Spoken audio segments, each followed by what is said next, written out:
फाइटोइस्ट्रोजेनिक in nature है। तो ये क्या करता है, जो यूट्राइन मसल्स हैं उनको कंट्रैक्ट करता है। ये ह्यूमन में भी इफेक्ट आता है और वेटरनरी में भी। ये जो मैंने रेफरेंसेस लिए हैं ये ह्यूमन के हैं। तो मायोमेट्रियल कंट्रैक्शन से जो प्लेसेंटा है वो इजीली एक्सपेल हो जाता है, और क्योंकि ये ईस्ट्रोजेनिक इफेक्ट है तो जो एल्वियोलर डेवलपमेंट है उसमें इसका हेल्प है, तो उससे फिर मिल्क प्रोडक्शन बढ़ जाएगी। तो ये पहला इंग्रेडिएंट था। उसके बाद है अजवाइन। इसको बिशप्स वीड या कैरम सीड बोलते हैं। इसमें थाइमोल होता है। थाइमोल एक फिनोल है तो अल्कोहल, पर अल्कोहल में जब एक बेंजीन रिंग आ जाए उसको फिनोल बोलते हैं। तो ये जो थाइमोल है इसका स्ट्रॉन्ग जर्मीसाइडल एक्शन है, फंगीसाइडल है, एंटीस्पाज्मोटिक है। पेट में दर्द हो तो अजवाइन खा लीजिएगा, पेट में दर्द खत्म हो जाएगी, क्योंकि ये एंटीस्पाज्मोटिक एक्शन है। तो ये अगर इफेक्ट आपने ढूंढने हैं वो journal of applied microbiology 88 volume 308 page पर जाकर आप यही इफेक्ट ढूंढ सकते हो। ये वैलिड है, लोगों ने एक्सपेरिमेंट करके देखा हुआ है। तो वो चीजें मैं आपको दिखा रहा हूं यहाँ। तो ये दूसरा इंग्रेडिएंट है। तीसरा है मेथे। एक मेथी होती है, एक मेथे। जो मेथे हैं इसकी इंग्लिश कोई नहीं, मेथी को फेनुग्रीक बोलते हैं। जो मेथे हैं इसके फ्लावर ब्लू कलर के होते हैं, तो इसलिए इसको ब्लू फेनुग्रीक बोलते हैं। 1940s और 50s में जब प्रोजेस्टेरोन बनाया जाता था तो वो डायोस्जेनन से बनाया जाता था, और डायोस्जेनन है जो वो उसके लिए 3 जो है प्लांट लिए जाते थे। एक ट्राइलियम है, एक कॉस्टस है, एक स्पाइलेक्स है, और एक मेथे भी थे। तो इनसे वो जो है डायोस्जेनन लेकर फिर लैब में सिंथेसाइज करते थे प्रोजेस्टेरोन।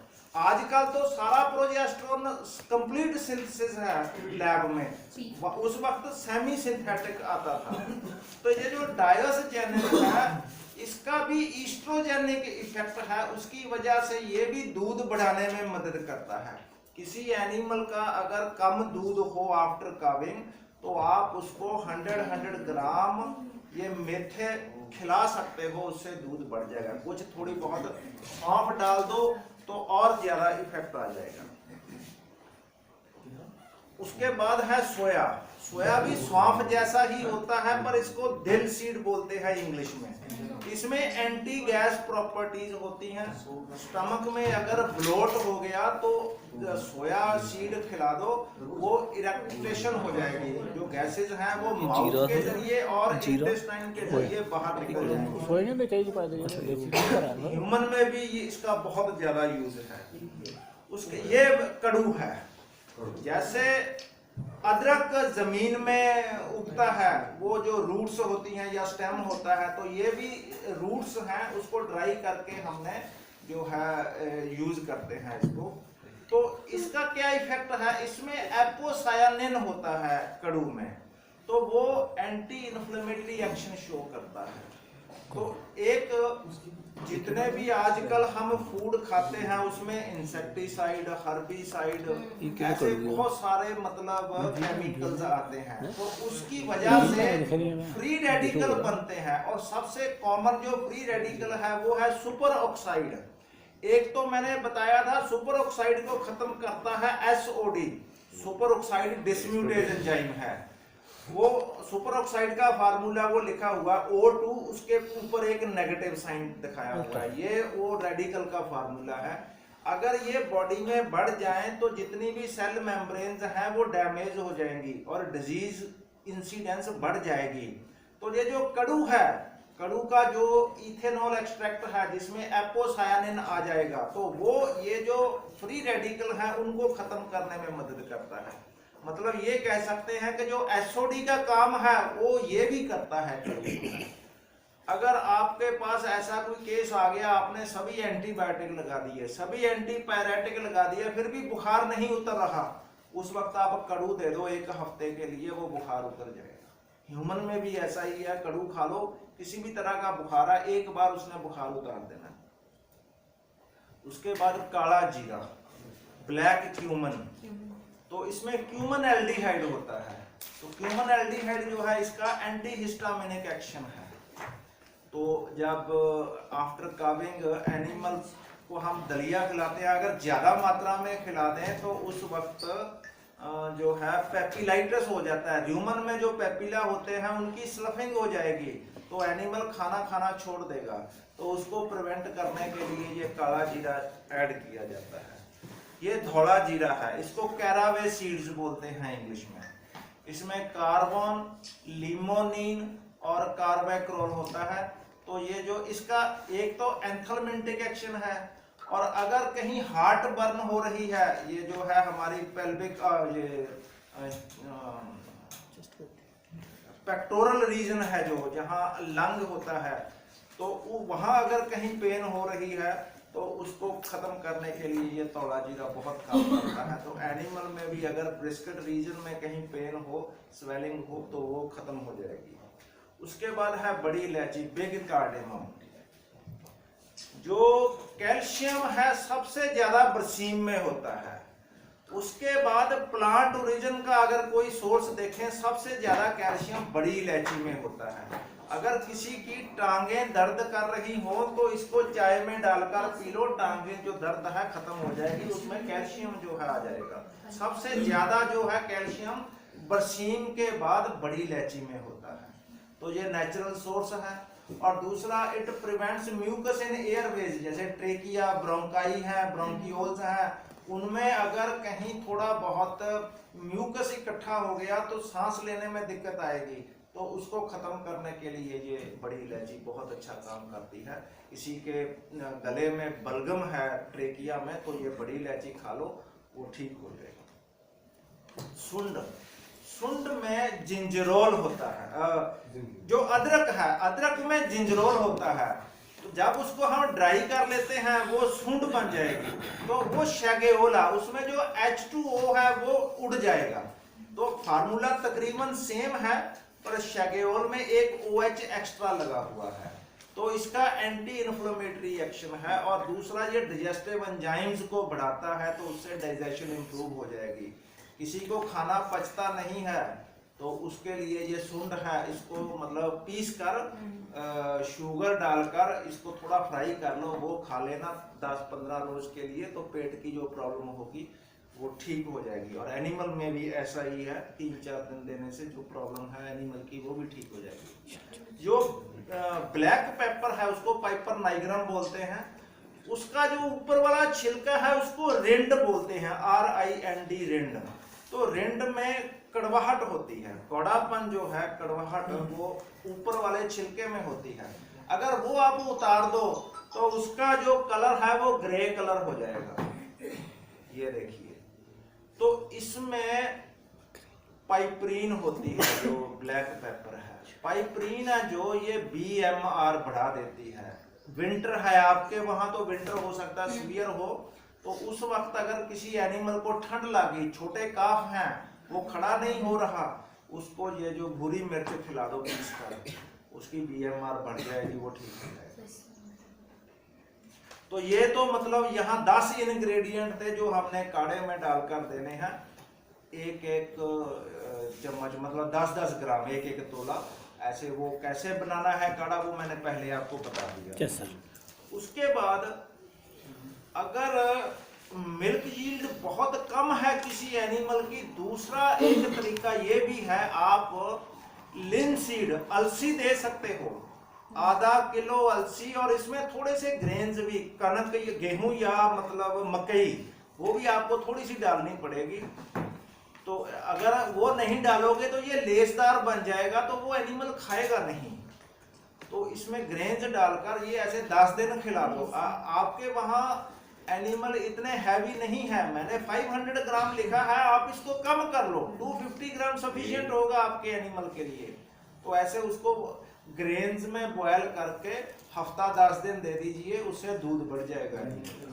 अगर 500 ग्राम की बात करें तो देखिए इसमें 2000 से ज्यादा किलो कैलोरी एनर्जी है, 200 से ज्यादा, 200 ग्राम से ज्यादा फैट है, और 140 ग्राम फाइबर है, और प्रोटीन भी 100 ग्राम है। तो सारा कुछ ही आ गया जो हमें चाहिए।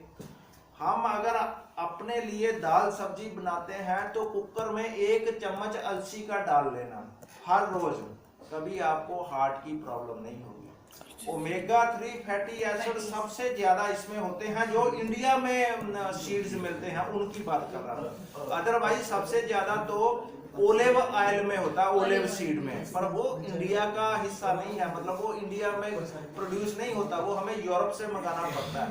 इंडिया में ये सबसे ज्यादा ये सब क्लास ਦੇ ਵਿੱਚ ਆਲੀ थोड़ी देर तक कर लियो।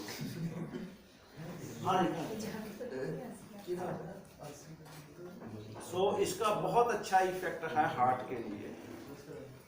अगर कहीं टीट सोर हो जाए, ये केस भी आपको बहुत कॉमन मिलते होंगे, थनों पर ब्याइयां ऐसे क्रैक पड़ गए हैं, तो उसके लिए आप जो तुलसी है, तुलसी के पत्ते लेकर उसमें से एक्सट्रैक्ट निकाल लो, तो उसको बटर में या वैसलीन में मिलाकर वो टीट्स पर लगा दो, वो जो क्रैक्स डेवलप हो रहे हैं वो खत्म हो जाएंगे। ये देखिए ये क्रैक्स बने हुए हैं। तो ये जो तुलसी के पत्ते हैं इसमें यूजिनोल होता है, ये एक अल्कोहल है, इसका जो है इफेक्ट एंटीसेप्टिक और एनेस्थेटिक है, तो इसकी वजह से अगर कहीं बैक्टीरियल इन्फेक्शन हो रही हो तो वो खत्म हो जाएगी। पर तुलसी हर एक घर में नहीं मिलेगी, तो ऐसी हालत में आप नीम के पत्ते भी ले सकते हो। नीम ट्री हर जगह अवेलेबल है, तो नीम ट्री का जो एक्सट्रैक्ट होगा उसमें निम्बिडिन और निम्बन होगा, तो इन दोनों का effect anti bacterial, anti fungal और एंटी इन्फ्लेमेटरी है। ये भी प्रूव हो चुका है, वो मैंने रेफरेंस नीचे दिया हुआ है। तो इससे भी जो टीट सोर्स हैं वो ठीक हो जाएंगे। अगर कहीं सब क्लिनिकल मास्टाइटिस हो रही हो तो हमने कभी भी सोडियम बाइकार्बोनेट नहीं देना। मीठा सोडा जो है वो कभी भी पशु को खिलाना नहीं है। हम उस जगह पर नौशादर, अमोनियम क्लोराइड दे सकते हैं, लेमन्स दे सकते हैं, नींबू का सत दे सकते हैं, तो उससे जो सब क्लिनिकल मास्टाइटिस है वो कवर हो जाएगी। ये केसेस भी आपको बहुत मिलते होंगे। भैंस खरीदी है पर उसकी जो चुआई है, दूध है, उसको निकालने में बहुत परेशानी हो रही है। हार्ड मिलकर है एनिमल। एलोपैथी में जो ट्रीटमेंट है बहुत महंगा है। सोडियम आयोडाइड देते हैं हम 10 ग्राम एक डीएनएस की बोतल में डेली 10 दिन के लिए, और ये जो ट्रीटमेंट है 3000 के आसपास मिलेगा आपको सोडियम आयोडाइड लैब ग्रेड का। तो ये आप दे सकते हो। क्लोंजी, नाइजेला स्टीवा बहुत सस्ता है, आम के अचार में हम डालते हैं क्लोंजी। तो ये जो 20 ग्राम 2-2 तोले पीस कर ग्राउंड करके एनिमल को 1 महीने के लिए खिला दो, तो उससे जो है हार्ड मिल्किंग का जो वो खत्म हो जाएगा फिनोमेना। जो दूध है उसको निकालना बहुत आसान हो जाएगा। इसका क्या वैलिडेशन है? ये जो नाइजेला सीड्स है इसमें 3 चीजें होती हैं। एक नाइजीलोन है। नाइजीलोन का जो इफेक्ट है वो गिनी पिग में देखा गया है कि गिनी पिग को हिस्टामिन दे दिया, उसके जो ब्रोंकाई थे वो कंट्रैक्ट कर गए, उससे उसको सांस लेने में दिक्कत आ गई। उसके बाद ये नाइजीलोन दिया उसको, तो वो ठीक हो गए गिनी पिग। तो इसका मतलब है जो कहीं भी स्मूथ मसल की कंट्रैक्शन हो रही है उसको ये प्रिवेंट करता है। दूसरा, नाइजेला सीड में बीटा साइटोस्टेरोल होता है, तो ये प्रिवेंट करता है हाइपरप्लेजिया। तो जब हार्ड मिलकर है उनमें जो है टीट कैनाल जो है वो भी हाइपरप्लास्टिक हो जाती है, तो उसको प्रिवेंट करने के लिए ये बीटा साइटोस्टेरोल है। और तीसरा जो इसका इथेनॉल एक्सट्रैक्ट है वो जो कैल्कुलाई है उसको बनने नहीं देगा। तो इन तीनों की वजह से जो है हार्ड मिलकर वो जो कंडीशन है वो रिलीव हो जाती है। अगर कहीं आपको ऐसा केस मिले कि जो लोशियल डिस्चार्ज है वो बहुत ज्यादा है, एक्सेसिव है, वैसे तो ये नॉर्मल आएगा, रेडिश डिस्चार्ज आफ्टर काविंग मिलेगा अपने वेजिनल पैसेज से। अगर उसकी क्वांटिटी ज्यादा है तो फिर आप जो किक्कर है अकेशिया अरेबिका, उसका जो बार्क है उसको पीसना है, ग्राउंड करना है। ग्राइंड करके उसमें थोड़ा सा जो है सीसम तिल सीड डालने हैं, तो पेड़ी बनाकर ऐसे एक लड्डू सुबह एक शाम को ऐसे हफ्ता दे दीजिए, जो एक्सेसिव डिस्चार्ज है वो खत्म हो जाएगा। जो अकेशिया है इसमें टैनिन्स होती हैं और वो प्रोटीन्स को कोएगुलेट कर देती हैं, तो ब्लीडिंग रुक जाती है। सीसम में सीसामिन होता है, इसका फाइटोएस्ट्रोजेनिक इफेक्ट है, तो वो ब्लड वेसल्स को कंट्रैक्ट करता है, उसकी वजह से जो है ब्लीडिंग रुक जाती है। बहुत बार आपने वुंड्स के केसेस देखे होंगे, हम हाईमैक्स ऑइंटमेंट की सिफारिश करते हैं, तो आप एथनो वेटनरी में जो टर्मरिक है, हल्दी है, उसको फ्राई करके जख्म पर लगा सकते हैं, उससे जो है वुंड जल्दी हील हो जाएगा। इसका एंटीसेप्टिक एक्शन है, इसमें करक्यूमिन होता है। अगर वुंड जो है उसके जो एजेस हैं वो काफी दूर दूर हैं, गैप्ड वुंड है, तो वहां जो हीलिंग है, हीलिंग बाय थर्ड इंटेंशन होएगी। आपको शायद ये पढ़ाया नहीं गया होगा, अगर हम ब्लेड का कट दे दें, यहाँ ब्लेड लगा दें, उसके जो एजेस हैं बिल्कुल साथ साथ होंगे, तो वहाँ हीलिंग बाय फर्स्ट इंटेंशन, वहाँ जो है न्यूट्रोफिल आएंगे और हील कर देंगे। अगर थोड़ी सी गैपिंग हो गई है, वुंड कहीं डिपेंडेंट पार्ट पर आ गया, तो जब कट लगा उससे थोड़ी सी गैपिंग होगी, वहाँ जो है हीलिंग फर्स्ट इंटेंशन से नहीं होगी, सेकंड इंटेंशन से होगी, तो वहाँ लिम्फोसाइट अटैक करेंगे, तो वो तकरीबन वुंड जो है 10-15 दिन में ठीक हो जाएगा। अगर गैपिंग बहुत ज्यादा है, अल्सर है, अल्सर में से टिश्यू ही गैप हो गया, तो उस वक्त नया टिश्यू बनेगा। नया टिश्यू बनने के लिए कार्बन जरूरी है, तो कार्बन कहाँ से आएगी? वो जो मेडिकल कॉटन होती है वो लेकर उसको आग लगाकर उसकी ऐश बनानी है आपने, तो वो ऐश को आप वुंड पर, अल्सर पर स्प्रिंकल कर देना, उससे कार्बन मिल जाएगी वुंड को और वो जल्दी हील हो जाएगा। अगर वुंड में मैगट्स पड़ गए हैं तो हम टीटी ऑयल की सिफारिश करते हैं। अगर टीटी ऑयल आपके पास अवेलेबल नहीं है तो जो बनियान ट्री है उसका जो जूस है स्टेम से निकालकर वो डाल दो जख्म पर, वो ठीक हो जाएगा। मतलब उसके जो मैगट्स हैं वो निकल आएंगे बाहर। तो अगर वो आपके पास अवेलेबल नहीं है, बनियान ट्री भी नहीं है, तो पपाया ट्री लगभग आसानी से मिल जाएंगे। तो पपाया ट्री का जो सैप है वो भी आप यूज कर सकते हो। टिक्स की प्रॉब्लम हमारे पंजाब में बहुत कॉमन है, तो आपके भी हो सकता है वहाँ कॉमन हो। उसके लिए हम तारा मीरा जो है फीड में इंक्लूड करने के लिए कहते हैं, 2% तारा मीरा ऐड करना है, तारा मीरा सीड्स, तो उससे जो है टिक इन्फेस्टेशन काफी हद तक कम हो जाएगी। फिलीपाइंस एक आर्कीपेलागो है, वहाँ आइलैंड हैं बहुत सारे, तो वहाँ बफलो की पॉपुलेशन बहुत ज्यादा है, तो वहाँ देखा गया है कि वहाँ टिक्स नहीं पड़ते बफलो और कैटल में। तो वो रीजन देखना चाहा लोगों ने कि भी क्यों नहीं टिक्स पड़ते, क्योंकि वो ज्यादातर एनिमल को समुद्र में बेधिंग के लिए छोड़ देते हैं, तो समुद्र के पानी से टिक्स नहीं लगते। तो समुद्र का पानी तो हम यहाँ ला नहीं सकते, पर बना सकते हैं। 4 लीटर पानी लेकर उसमें एक पाइया 250 ग्राम के आसपास कॉमन सॉल्ट, नमक घोल दीजिए, वो सलाइन वाटर बन जाएगा। लगभग जो समुद्र का पानी है वो भी सलाइन वाटर ही होता है, क्योंकि समुद्र में से ही हम नमक निकालते हैं।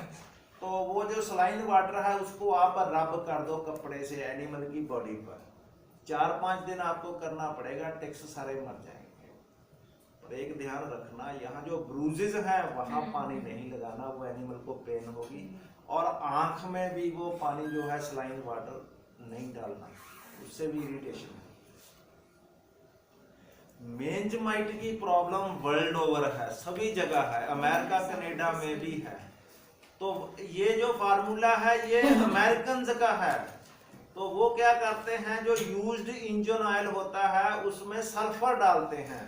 100 ml इंजन ऑयल में 30 ग्राम पाउडर्ड सल्फर डालकर वो जो सोल्यूशन आ गया उसको अगर हम अफेक्टेड एरिया में लगाएं तो वो जो मेंज माइट की प्रॉब्लम है वो खत्म हो जाएगी। 3-4 दिन लगातार लगाना पड़ेगा। इंटरनल पैरासाइट के लिए टैमारिंड बहुत अच्छी चीज है। अडल्ट एनिमल को आप 1 पाइया के आसपास इमली लेकर उसमें थोड़ी सी सुंड मिलानी है, तो वो एक ही एप्लीकेशन में देनी है आपने। जब भी आप हरा चारा दोगे उससे पहले दीजिएगा, तो ये जो राउंड वर्म्स हैं वो सारे खत्म हो जाएंगे। पर इसका जो दूसरे लिवर फ्लूक या एम्फीस्टोम है उन पर इसका इफेक्ट नहीं आता।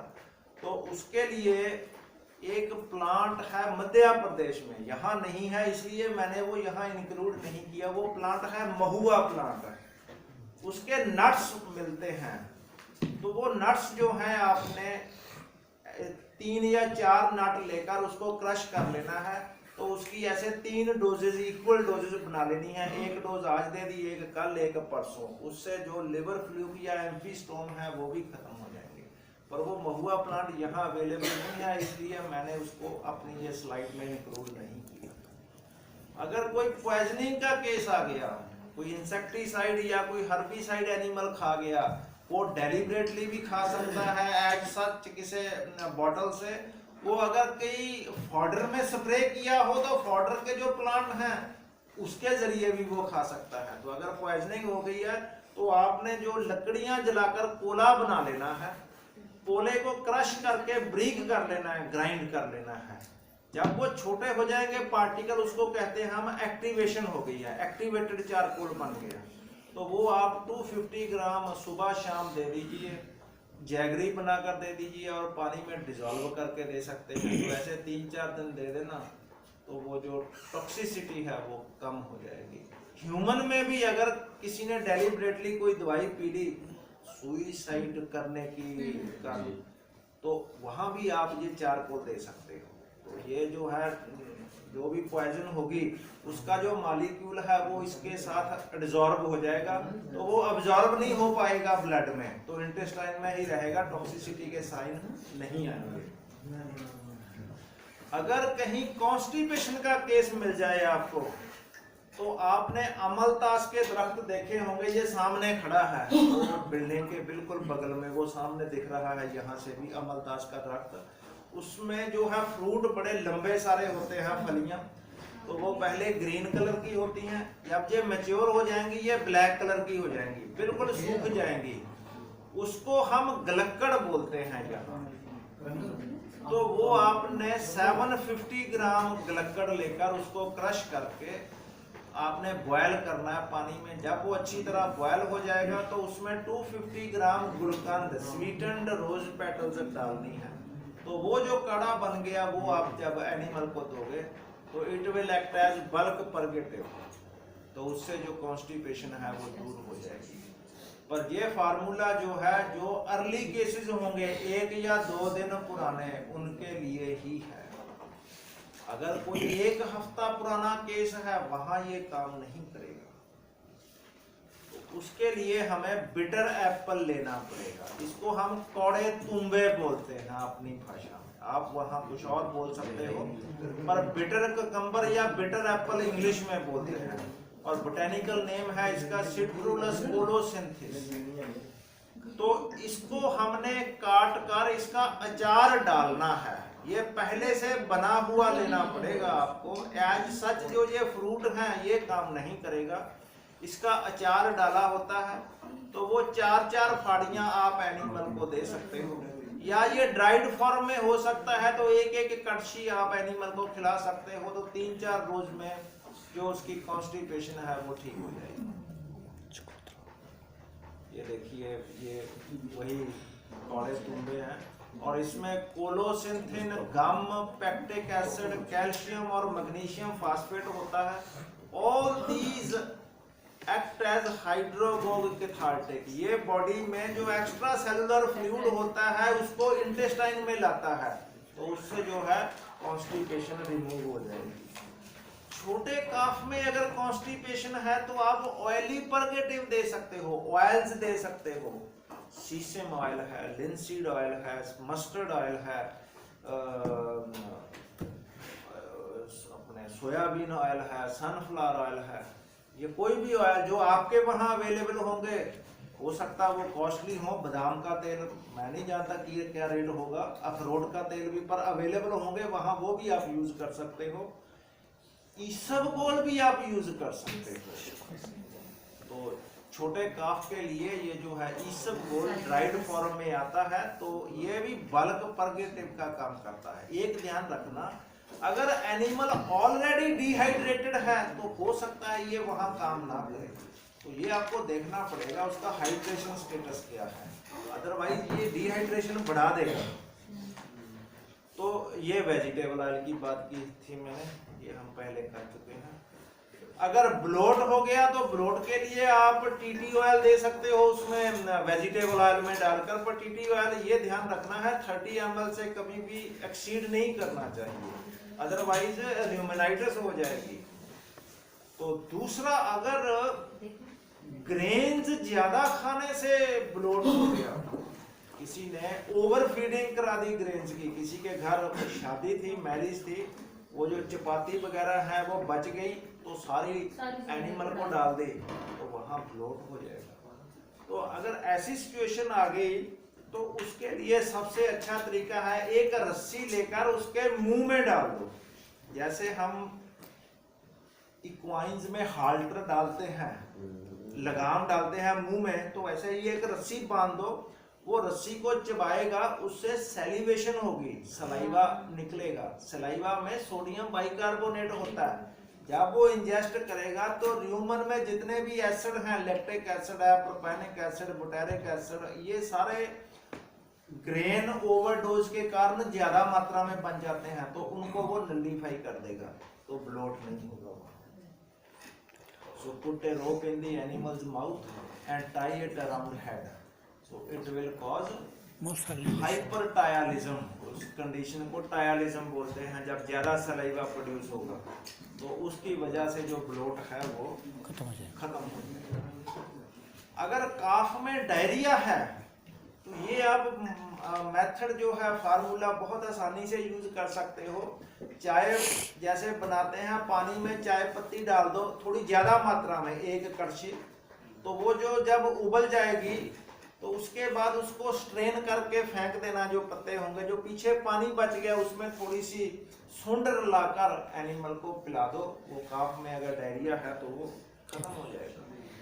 तो डायरिया में अगर वो किसी इंसेक्टिसाइड या टॉक्सिक इंग्रेडिएंट से हुआ है डायरिया, तो उसमें आप चारकोल दे सकते हो, उससे डायरिया खत्म हो जाएगा। अगर किसी एनिमल में कफ है, ह्यूमन में भी, तो आप मलट्ठी चुबा सकते हो, एनिमल को भी इसको ग्राइंड करके दे सकते हो, इससे जो कफ होगी, ड्राई कफ, वो जो है खत्म हो जाएगी। 8-10 दिन के लिए आपको ये देना पड़ेगा। अगर कोई भी अनस्पेसिफाइड फीवर का केस है तो उसमें आप ये कड़ू दे सकते हो, 10 ग्राम मॉर्निंग में, 10 ग्राम इवनिंग में। तो पेड़ी बनाकर जैगरी में या आटे में या बेसन में, ऐसे आप हफ्ता 10 दिन दोगे तो जो भी पायरेक्सिया ऑफ अननोन ओरिजिन है वो ठीक हो जाएगा। अगर कोई बर्न्स का केस आ गया तो आप लाइम वाटर पहले आपको तैयार करना पड़ेगा। पानी लेकर उसमें चूना डाल दो, तो उसको हिलाओगे तो चूना जो है पानी में डिसॉल्व हो जाएगा। जितना डिसॉल्व हो गया ठीक है, बाकी उसको रहने दो। उसको डीकेंट कर लो, नितार लो, तो वो जो पानी आ गया उसमें जो है नॉन इरिटेंट ऑयल डाल देना है। सीसम ऑयल है या लिंसीड ऑयल है, कोई भी सनफ्लावर ऑयल है। वो जो सोल्यूशन बन गया हमारा लाइम वाटर प्लस ऑयल का, उसको आप जो बर्न एरिया है उस पर थोड़ा हल्के हल्के धीरे धीरे लगा दीजिए, सूदिंग इफेक्ट मिलेगा। तो दूसरा जो एलोवेरा होता है, इसका जो सैप है वो भी आप बर्न एरिया पर लगा दोगे तो उससे भी सूदिंग इफेक्ट आएगा। अगर कहीं एक्सटर्नल ब्लीडिंग हो रही है तो उसके लिए हम एलम स्पर्श करते हैं। एलम अगर लगा देंगे वहां जहां ब्लीडिंग हो रही है तो इसका स्ट्रिप्टिक एक्शन है, जितनी उसमें प्रोटीन है, ब्लड प्रोटीन, वो कोएगुलेट हो जाएंगी तो उससे ब्लीडिंग है जो वो रुक जाएगी। अगर कहीं ब्रूजेस हैं, काफी ज्यादा ब्रूजेस हैं, तो फिर इसको आपको क्रश करना पड़ेगा, पाउडर बनाना पड़ेगा फटकड़ी का, एलम का, तो वो आप स्प्रिंकल कर दो सारी ब्रूजेस पर, वहां से ब्लीडिंग रुक जाएगी। कई बार नोज में से ब्लीडिंग होनी शुरू हो जाती है, नोज ब्लीडिंग। ऐसी हालत में आपने थोड़ा सा वार्म वाटर लेना है, एक गिलास मान लीजिए 400 ml, तो उसमें 20 ग्राम ये जो है एलम उसको डिजोल्व कर लो। एलम कभी भी ठंडे पानी में डिजोल्व नहीं होगी, गर्म पानी करना पड़ेगा, उसमें डिजोल्व होगी। जब ये डिजोल्व हो गई तो एनिमल का जो हेड है वो अर्थ के, जमीन के बिल्कुल पैरेलल लाओ, तो उस नॉस्ट्रिल में डाल दो। तो उसके नॉस्ट्रिल में फिर पानी डालने के बाद एक कपड़ा डाल दो ताकि वो पानी बाहर ना निकले। ऐसे उसको 10-15 मिनट पकड़ कर रखो। दूसरी जो नॉस्ट्रिल है उससे वो रेस्पिरेशन चलती रहेगी, कोई दिक्कत नहीं आएगी। 10-15 मिनट बाद वो पानी निकाल दो, नॉस्ट्रिल से ब्लीडिंग होती है। सो इतने एथनोवेटरी प्रैक्टिस थी जो मैं आप लोगों के साथ डिस्कस कर रही। ये भी प्रैक्टिस उसी में से है। बकरी को ट्रांसपोर्ट करने का बहुत अच्छा है। तो भाई ये जो हमने टेक्नोलॉजी अभी देखी है, इसमें से अगर किसी ने कोई सवाल पूछना है, कोई